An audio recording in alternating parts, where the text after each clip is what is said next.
any other components of a family office that you feel are, a high level just overview that maybe we skipped over or people should be thinking about as they're going through this? Yeah, and this is gonna be less on the financial side of things or thinking about just, assets under management in dollars.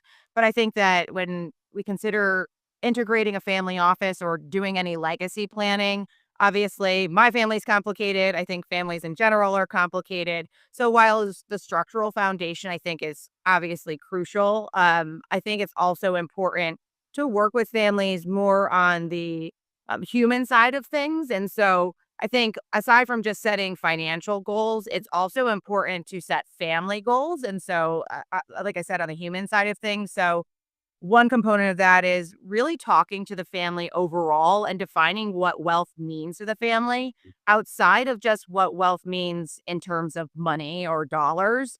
And so that can be, and I read this book and I know I've talked to you about it, Jake, before, but I read a book called Family Wealth and Family Wealth, Keeping It in the Family. And I think that that book does a great job addressing how a family office can help client families structure legacy planning that is considerate of not just that financial capital, but human capital in terms of their physical and emotional well being, how they find meaningful work, how they establish a positive sense of self identity, and how they pursue their own happiness so that they contribute to the family legacy from that perspective.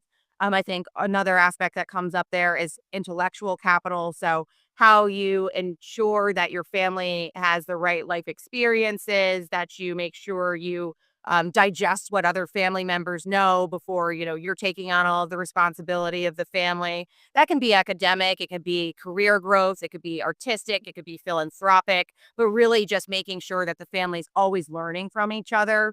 There's another piece of it that's spiritual capital. That term is can be a little bit confusing because it's not necessarily religious or, what somebody's individual personal thoughts are on spirituality, but really it's more about creating a shared dream with the family, and knowing that there are going to be challenges along the way, but that exceed the strength of just one individual member of the family. But instead, when you work as a whole, that's really how the family will find success.